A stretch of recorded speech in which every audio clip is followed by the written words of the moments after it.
So apparently we said that for whenever the frequency is smaller than the cutoff frequency, we have attenuation, and whenever the wavelength is larger than the cutoff wavelength, this is attenuated also, or it is not supported. Now here we consider the case when the frequency is larger than the cutoff frequency. So we're considering a condition where the wave is going to be propagated through the waveguide, which means that you can get a waveguide, you purchase it from a store. It has very small parameters. You can assume something which is as big as a coaxial cable. So you can see the dimensions. You transmit a wave and you want to get it, let's say, a few kilometers further down the way, using the principles of how the waves propagate within a waveguide.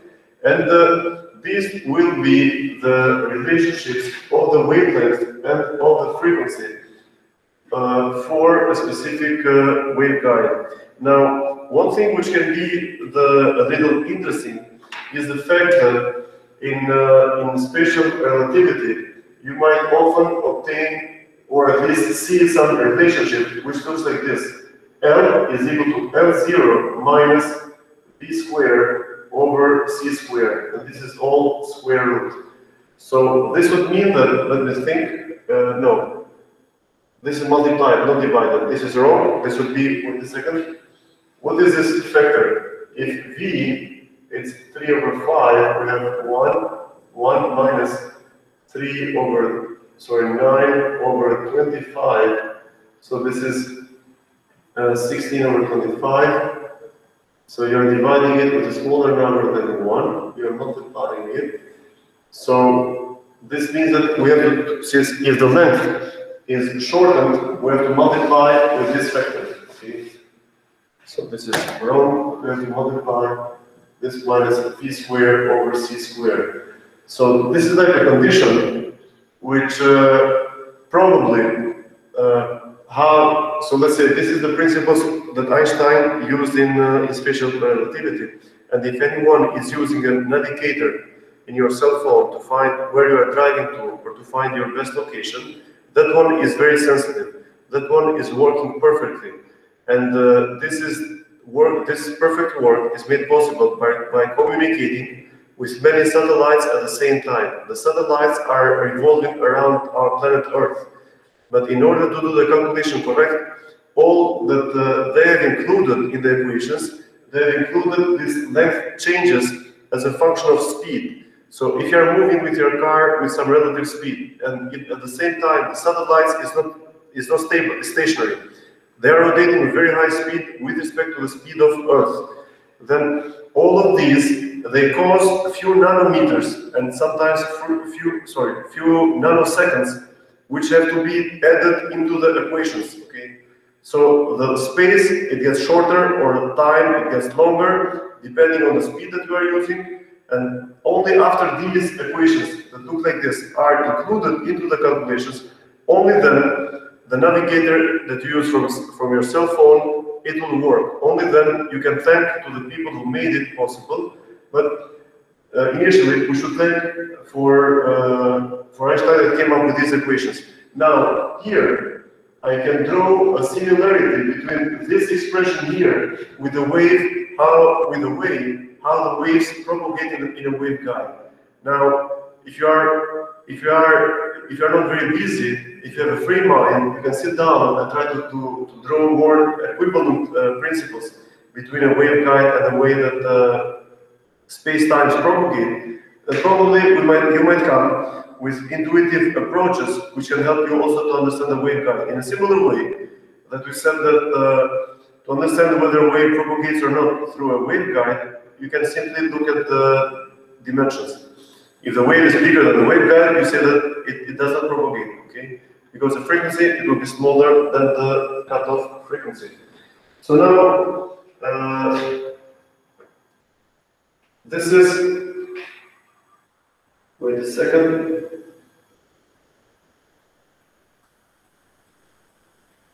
So, these parameters that we have included here, which are for the wavelength modes, which can be generated using an initial wave which has this wavelength, or using an initial wave that has this frequency in vacuum. So if you have these frequencies in vacuum and this wavelength in vacuum, once you go into a waveguide, this is what you get. Okay, so you get parameters which are also functions of m, because yeah.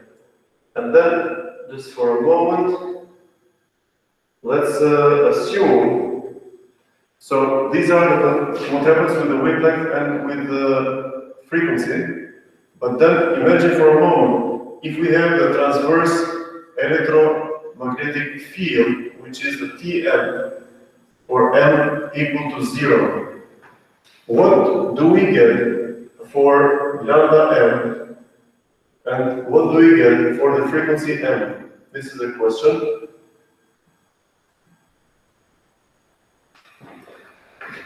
And if we look at the equations, for the solution equations that we obtained, when we have the Tm, m equal to 0, that means that, so we obtain a Tm, right? That is true. But we can also obtain what is the cutoff frequency. So we raise the cutoff frequency, and this was an expression which was equal to, let me see. So what? Can you have a look at the cutoff frequency and read it for us?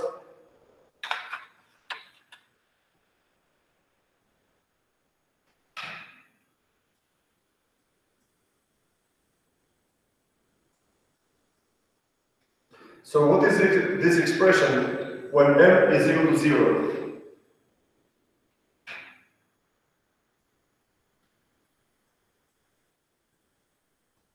So it looks like for any wave, sorry, for any transverse electromagnetic field configuration which travels through a waveguide, the cutoff frequency is 0 Hertz. If the cutoff frequency is 0 Hertz, what does this mean? This means that if the frequency is larger than 0 Hertz, okay, then we can say that it does propagate freely. Which means that the waveguides, they put no constraint at all on the transverse electromagnetic field. And at this moment, we can also say that these are equal to these.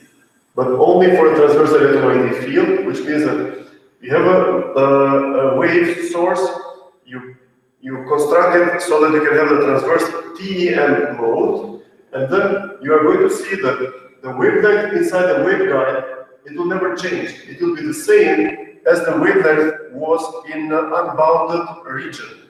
We call it unbounded region because the waveguides are bounded, because you have a boundary condition at the bottom and at the top, depending how the waveguide is constructed. But for this specific mode here, for this one, or for m equal to 0, the cutoff frequency is this means that you never change anything for the TEM mode. So this is an important parameter. So this will be the same as the lossless medium. And it looks like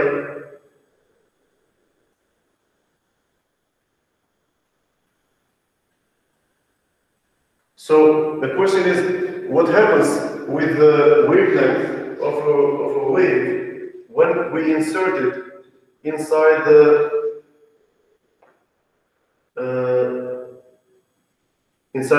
a waveguide? Or what happens with the phase velocity inside the waveguide? So wait a second, so this is omega divided by beta, this is phase velocity, yeah. This is, so we should remember, we have always this, we write also this also UP, this used to be like, wait a second, beta, no, let's leave it for a moment.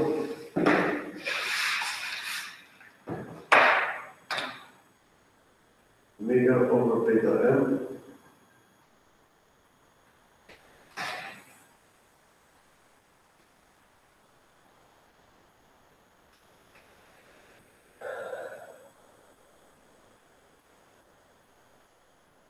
Yeah, I think we can simply say that lambda is larger, or no, it's not lambda.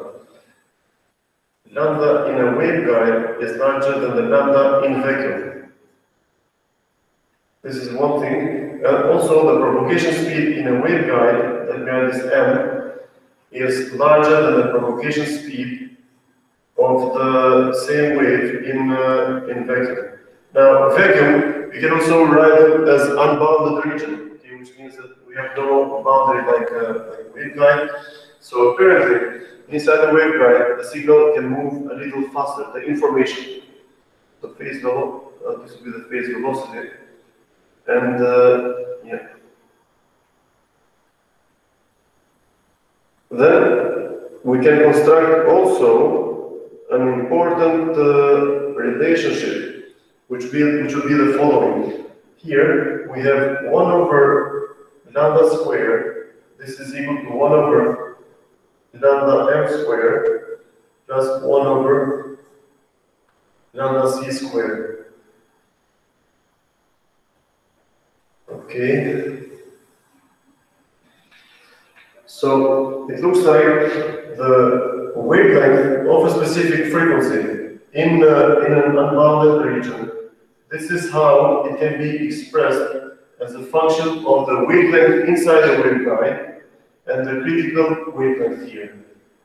Okay, so here we have, this is how this different wavelength can be described. Yeah.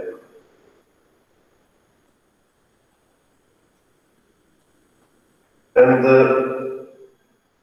in fact, it looks like, since from this expression that we see here, so it looks like the response, when we say the response, it looks like the propagation speed is in fact inside the waveguide UP as a function of frequency. So this means that we can have a dispersion relationship. This can be described by dispersion relation, which tells us how this system responds as a function of f. So often you might see graphs like this, and you can see here as a function of the frequency. You can see what is the different parameters of the wave propagation inside the system or inside the waveguide.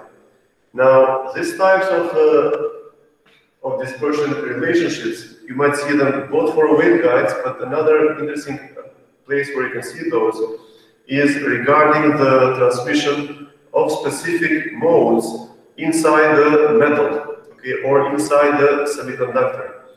There are some equivalences because a metal is not purely a classical waveguide, but it can look like one if we think of the layers which constitute the semiconductor itself, which are put at some specific distance.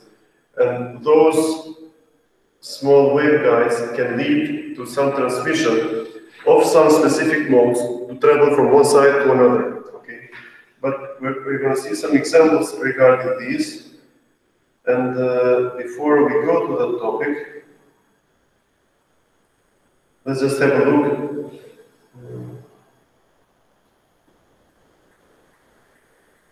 Okay, so we can also derive some relationships regarding the intrinsic impedance. And the intrinsic impedance we can have, so we can have both for TE wave and for the TM wave. We know that the TE and TM, we have different relations which start from, so we can either look at the curl of the magnetic field, it's equal to some terms, or the curl of the electric field, and this is equal to some other terms. And from these expressions, we can obtain that we're going to get that the increasing impedance for the transverse magnetic fields, this would be equal to EX over EY, okay? Sorry, EX over HY, this is HY. And EX over HY, if we try to remember how they look like, we know that we're going to have the following. So, wait a second. So we can have dxhy minus dyhx. This is equal to EZ. I believe you can see this one on the board. So this is just one of the components that comes up from the kernel of H. And see, of course, there are some terms here, because we know that the kernel of H would be equal to the time derivative, which is j omega of the flux E. Okay, so we get this. So if we insert, these terms in here, this is what we are going to get. And then, so we have, this is coming from the time derivative, this is true, okay? And then, so whenever we write these expressions, I believe once we had that the derivative with respect to y in the waveguides, this was 0. Then, when we get this answer, if we take just the ratio between the E and the H for the specific mode, and these equations, we are not going to write them on right now in detail, but we used to write them on the board like we had 3 respective terms for the kernel of H and 3 respective terms for the kernel of E, which in this case, they will look like this: the derivative of x of Ez, okay, minus the derivative with respect to z of Ex. This would be equal to Hy, right? So then, in the derivative with, if we have the transverse electric field, then this means that this would be 0, this would be gone. Then taking the ratio between the Ex and Hy would immediately give for us the intrinsic impedance. And if we enter Ex over Hy, this would be equal to minus Ey over Hx. And this would be equal to gamma over j omega times permittivity. So this is the intrinsic impedance of a waveguide. What is essential here is the fact that this intrinsic impedance is a function of the frequency. So here we have the frequency of a specific wave, and and then we have also to recall that gamma itself, it was equal to j beta m, because we said that for a waveguide, in a waveguide, for the wave to propagate, the gamma would have to be purely complex number. So this would be equal to j, whatever the beta is in the unbounded region, 1 minus fc over f, and this is all squared. Okay, so this is how we can derive this. The beta is for unbounded region. It is modified. The beta itself, it will be modified using this factor here. So it looks like the beta in principle. So let's assume for a moment, if the cutoff frequency, this is equal to 3, if the frequency itself is equal to 4, then here we have 1 minus 3 over 4 all square root. This is equal to the square root 1 minus 9 over 16. So this makes equal to 16 minus 9, 7 over 16. 7 over 16, this is square root of 7 over 4. But in principle, this 7 over 15, this is smaller than 1. If this is smaller than 1, this means that in a waveguide, this phase constant beta is going to be, so let's consider this one, beta m inside the waveguide will be in magnitude smaller than whatever the phase constant was in unbounded region. Okay? So whenever we see this m, this means that this is a parameter when the wave is fed into a waveguide. Okay. So this is what the gamma is. So now this gamma goes into this expression, and wait a second. So ZTM. So the intrinsic impedance in a transverse magnetic field is going to be equal to whatever the intrinsic impedance is in the free unbounded region minus Fc squared over F squared square root. And this is valid. We know that this expression we are going to write as F is larger than the cutoff frequency, because these are the only propagating features. And this means that impedance decreases in a waveguide. So this decreases in a waveguide. Okay, now this was for TM mode, which is this expression here. We can have a look at the TE mode.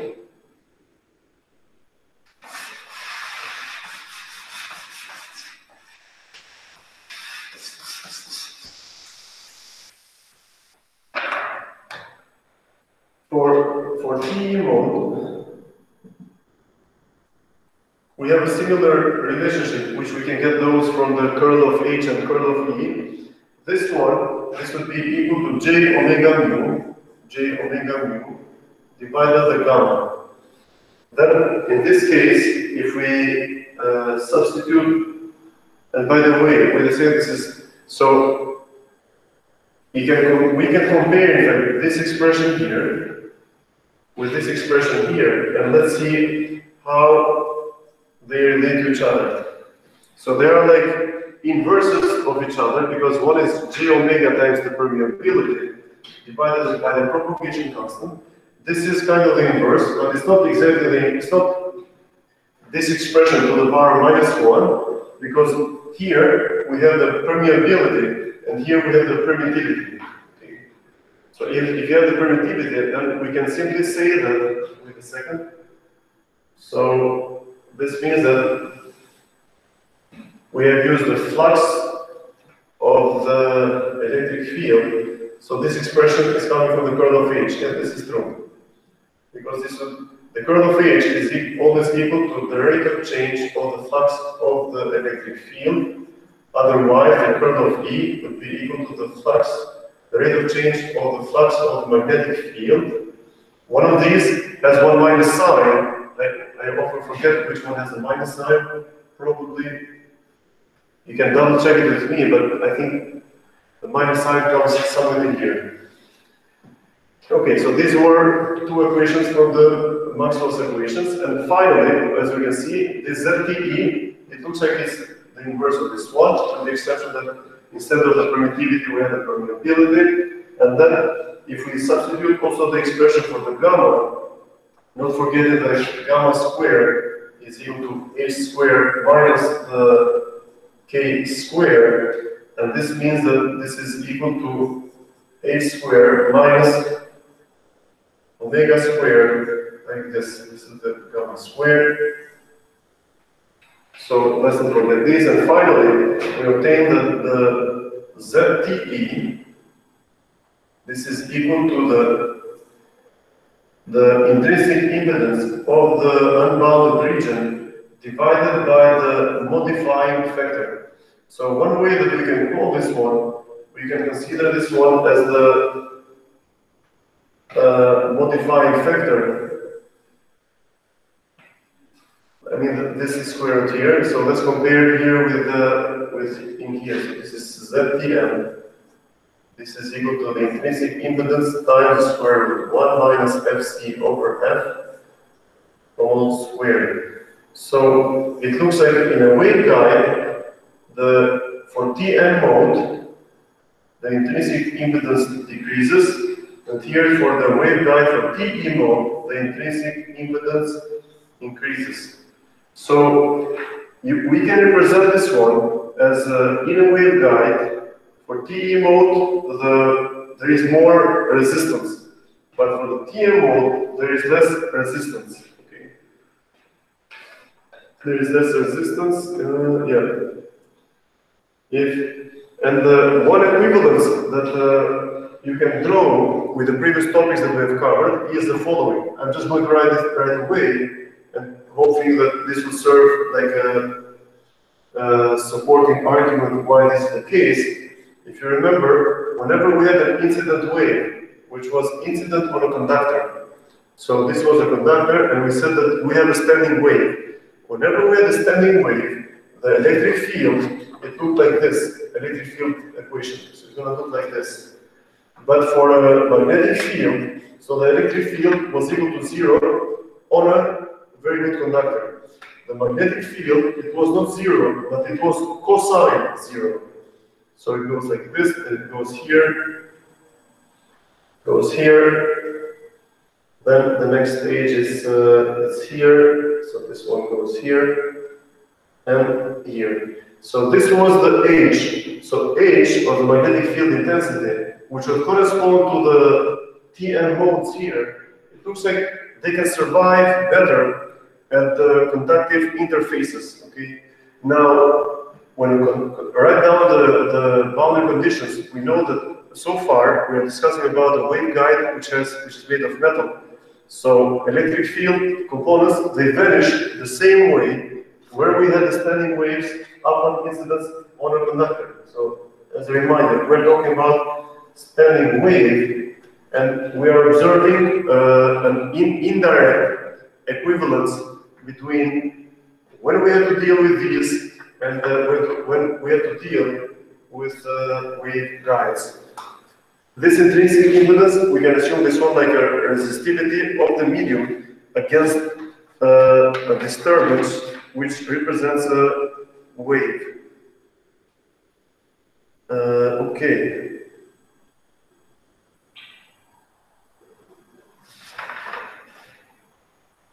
So these expressions that we wrote here, they correspond.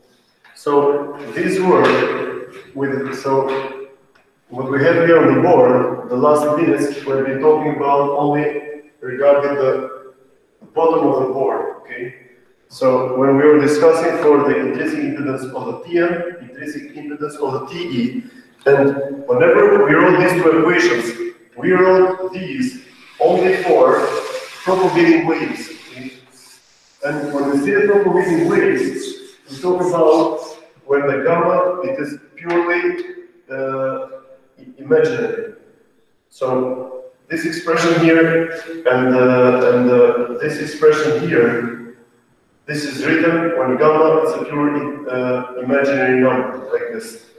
But if gamma is a real number, so let's assume if f is smaller than fc, which means that assuming that the waveguide is a high-pass filter, anything smaller than this will not propagate.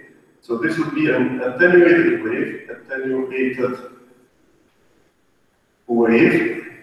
and for this attenuation wave, we're going to have that gamma, it's equal to alpha, and this is equal to h times 1 minus f over fc squared.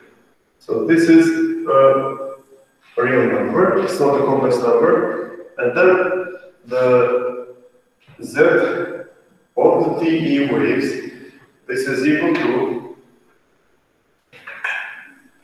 j times omega mu over h 1 minus f over fc all squared, okay? So if the intrinsic impedance is like this, we can consider this one, that there is no power flow, okay?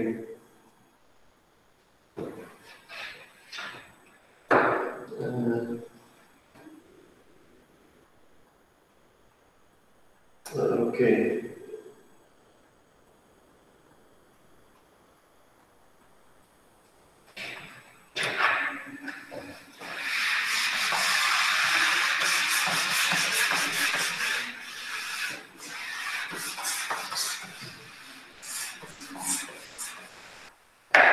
Okay, another thing that we can discuss.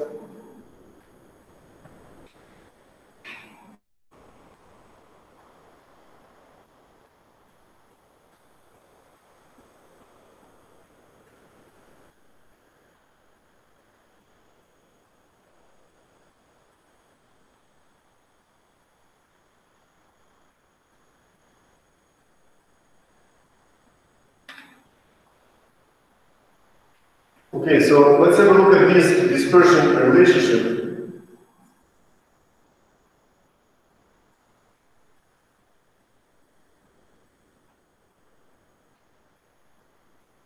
Now, when I talked about before a few moments in this session, I made a mistake, but I was going to correct it soon. We said that the propagation speed is normally, this is the UP.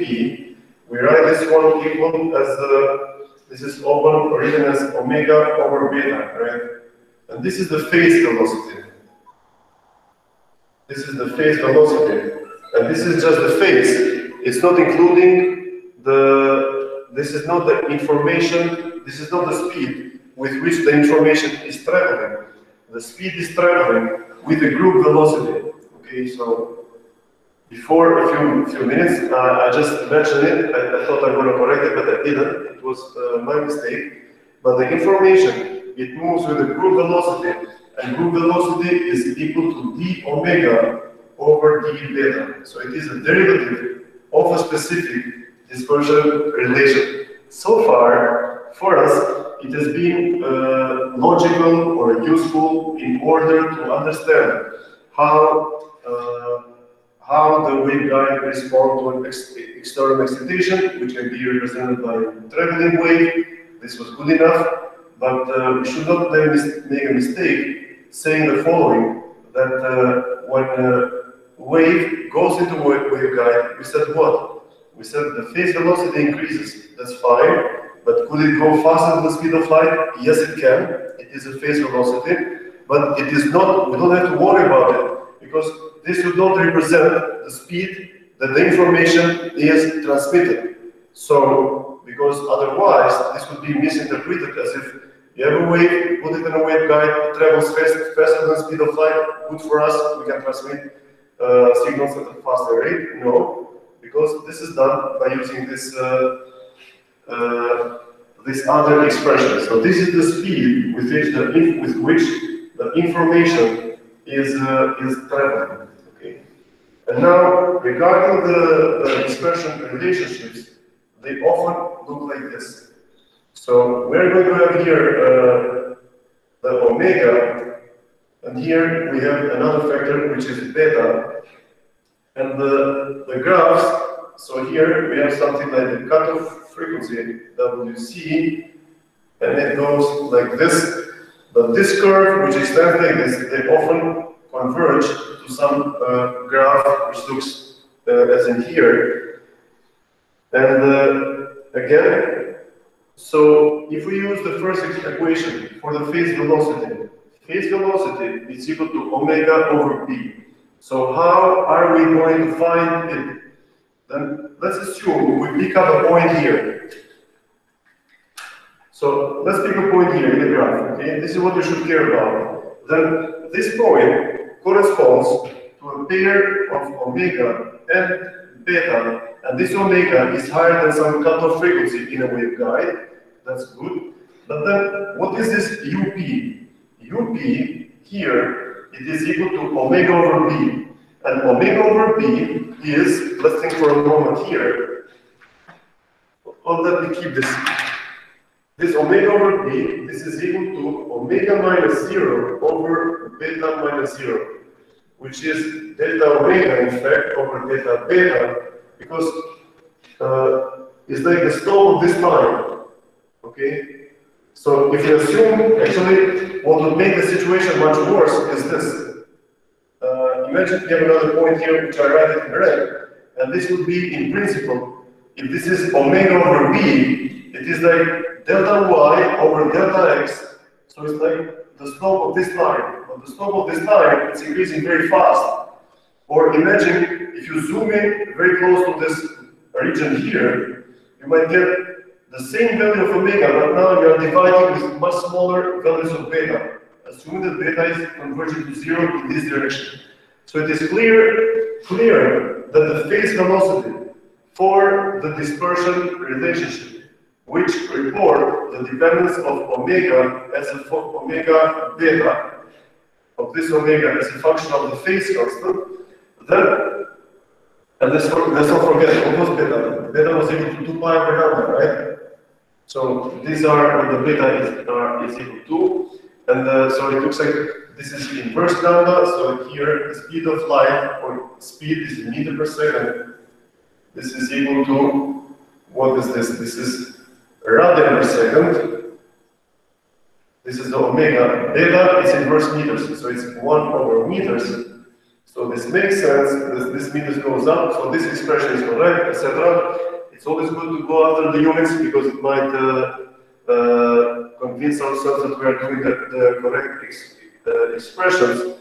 So it looks like this is what the phase velocity is, and again, another expression which makes sense, which is more related to the experimentally measurable quantities. With experimentally measurable quantities, we mean the following.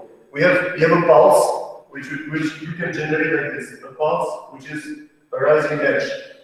Then you put this pulse inside a waveguide, okay, and you notice this later. When will this come? This will come later, a distance L divided by the group velocity, divided by UG. This is the delta T, which we are going to measure it later. And what is interesting is the following. What one can do is that you can, a user in a lab, so in the lab downstairs, you can pick up a BNC cable, and you can split the same signal like this into a waveguide somewhere and into another cable which is very short. Okay, then you can put these two signals into an oscilloscope, and in the same screen of the oscilloscope, you are expected to observe two graphs. So not two graphs, but two pulses. One pulse, which is coming from the shorter cable. So you're going to observe this, and later, because this waveguide is longer, this will appear a little later. Okay. And now the distance between these two, it should be equal to this. So the length of the waveguide divided by the group velocity. So if the group velocity is something around 3 to the power 8 or 3 to the power 7, if the length is something like around 1 meter, you can expect a difference between these 2 points, something in the order of 10 to the power minus 8 or 10 to the power minus 9. So you can measure nanosecond difference between these 2 pulses. And this time difference would be equal to this L, which let's write this 1 meter, divided by the 10 to the power, what is the group velocity? 10 to the power 8. So we get 10 times 10, so this is 10 nanosecond. You get here 10 nanosecond, assuming we use these relative relationships. And let's come back again here. What is the group velocity? The group velocity down here at this point is the slope, okay? So what is the slope at this point? Is this line, okay? What is the slope at this point? It is going to look like this. I'm not a very good drawer, but when you come here to this point, you can see that the slope is increasing. So it looks like the group velocity is kind of increasing as we are progressing along larger betas.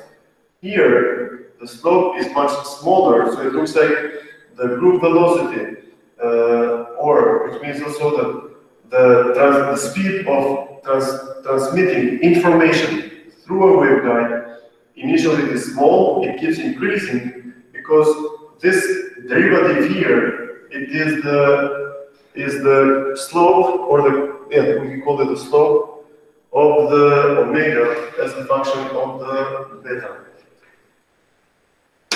What else we can say here is that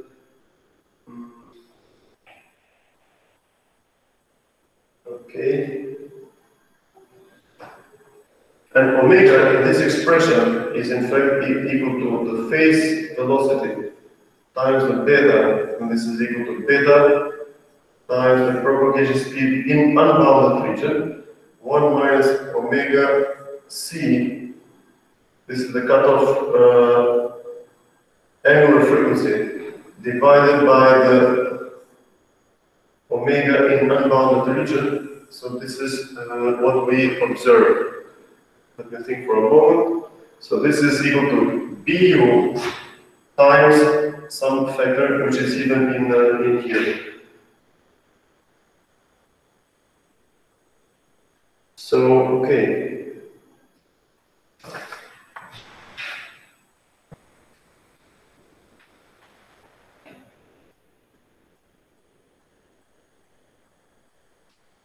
Let's do one final example.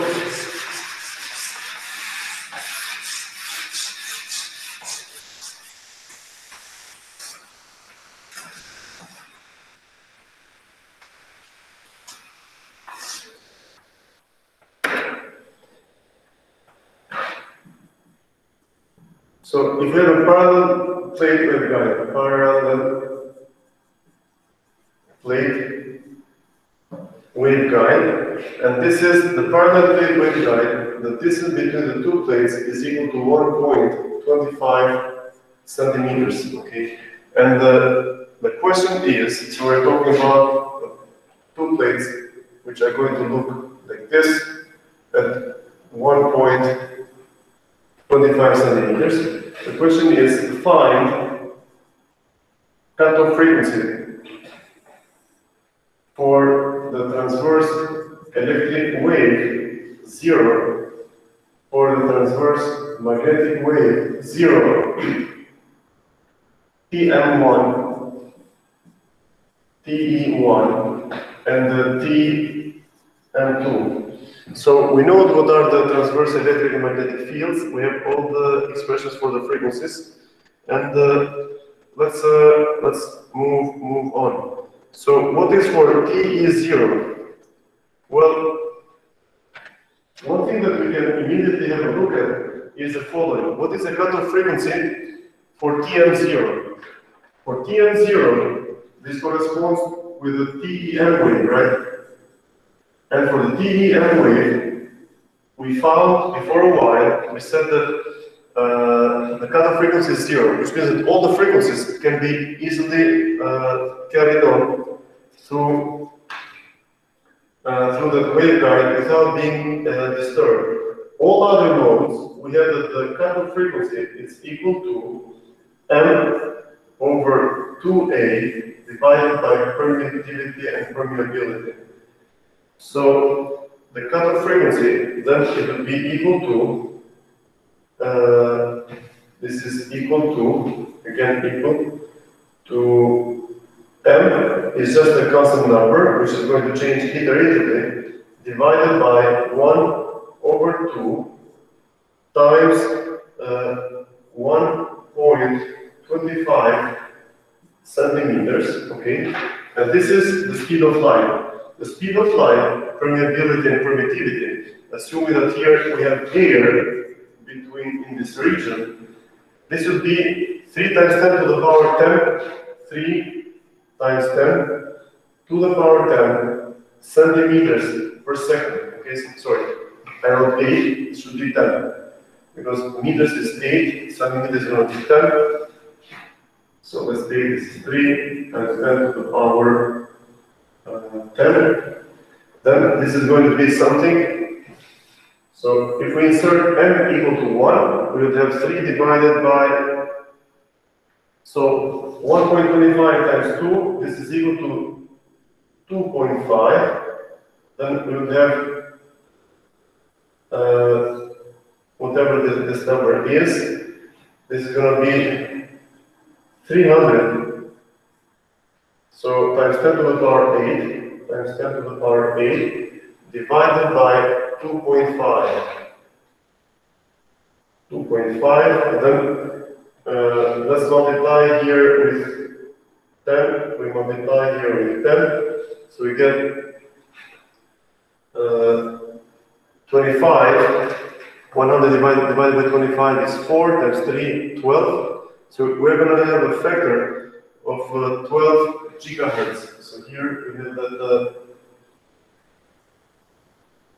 12 gigahertz, and for the TM mode 2, this would be 24 gigahertz.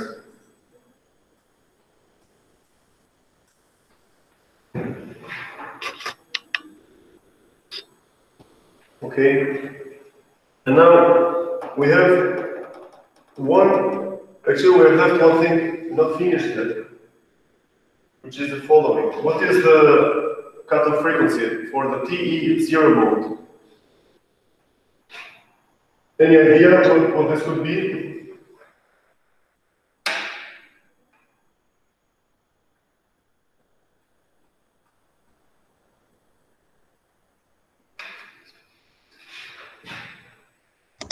Pensando că se nu există un care chiar.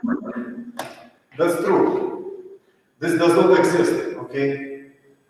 Because we know that the transverse electric field, when we initially did it, you are correct, Christina, for m equal to 0, this wave was completely vanishing, okay? Because the only surviving wave, it was an electric field E, which was directly related to sine m pi over a something. So if you insert m0 here, sinusita 0, 0. So this wave does not exist. This one has a cutoff frequency of 0 gigahertz. This is 12 gigahertz, 12, 24. Because this frequency here, it is the same for TM and TE mode. Okay, so the same for transverse electric and transverse magnetic. But then the tricky part is around here, which one tricky part is here, the other one here is that we don't even have it at all. That's a correct answer.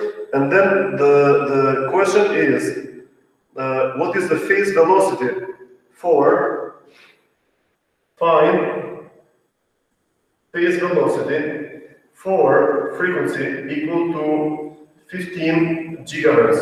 Okay, so here we have the other question, and so for this, wait a second. So for this frequency, this is 15 gigahertz. Then what happens for TM0? For TM0, this is TEM, and I think we said before that in this case, the phase velocity is undisturbed, okay? Because the TM mode, it was not observing any extra intrinsic impedance. So this one, it will move with the speed of light, right? Then for the other modes, for the TE1, and for the TM1, then we have the expression that the phase velocity, this UP, this would be equal to the phase velocity in the unbounded region, which is the speed of light, over 1 minus FC over F, all square root. So then in this case, we would have the speed of light over 1 minus 12 square divided by 15 square. And this is equal to, if we check the numbers, this is going to be 5 over 4 times the speed of light, okay? So here we have some phase velocity, which is moving the speed of light, but as we mentioned before, we don't worry much about it, because we're not talking about the speed. We're not talking about the speed of the transmission of the information, which would be done by the group velocity. But now... Profesor. Yes. Po aty me që është 5/4 atë a është më e madhe se speed of light, which can't be? Who said that it cannot be? Po, unë kështu e di që nuk ka shpejtësi më të madhe se shpejtësi. Ke të drejtë, po ne thamë që kjo është shpejtësia e fazës, nuk është, it's not group velocity. The information, it is transmitted using the group velocity, not the phase velocity. The phase velocity, it can be larger than c, okay? Actually, there has been another difference. Are we good? Yes. Because, as you said, the phase velocity, it is, assume for a moment that you have, this is how fast the phase is changing along the propagation of light, okay? So if you have a couple of waves which are, because this one, Vesmir, one way to think about this one, it will be the following. This phase velocity, it is a convolution of how fast the wave is moving across and how fast the wave is oscillating, okay? So you are an external observer, and you see the speed is moving with the speed of light, fine, as much as that goes. But then you have also the phase Sa shpejt ndryshon faza e dritës? Si mund të mendosh? Faza e dritës sa shpejt ndryshon? Nëse faza është 1 GHz, është 10 fëqet 9, pra është 1 nanosekondë. Ai shpejt ndryshon faza, pra është këtu, minus mund të mendosh edhe gjysmë nanosekondi. Po ndërkohë ti ke edhe dritën që ecën 1 metër për 1 nanosekondë, se është 30 fëqet 8 ose e aty rendi. Pra aty duket sikur mund ta duplikosh lehtë shpejtësinë e fazës së dritës, dakor? Sepse vetë po ndryshon, plus po ecën, por informacioni shpërndahet me këtë. The information is transmitted with a group velocity which is derivative, which is going to be the slope of this one. Okay. Sepse besmiri po tash bosh këtu për shkak çfarë thamë? Po ti je fillim te kjo kurba këtu. Po ti je afër fare. Ti do besosh omega, ti si për beta, po beta shkon po është gati 0, po ti afro shumë, që ky ndoshta shkon shumë më madh, dakor? Pra, këtë çështje besoj e shpjegoj pak më parë. Tani let's come to the other notes here. If we have TE2 and TM2, and our frequency f is equal to what? Our frequency it is 15 gigahertz. But what is the cutoff frequency? The cutoff frequency for these modes it is 24 gigahertz. So if this is the case, and this is smaller, that means that this does not travel at all. Okay. No way of propagating at this frequency, so we don't have a phase velocity for these two. Okay.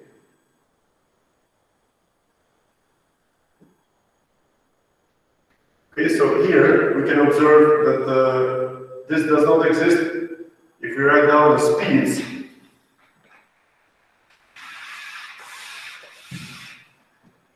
So this was the cutoff frequency here, and the phase propagation here, we don't have this wave at all. Here it is C, this is 5/4C, 5/4C. This does not exist at all.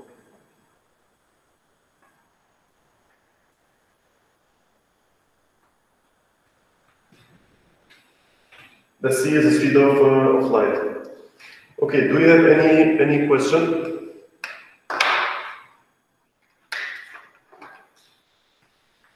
So if you don't have any question, we can have another break.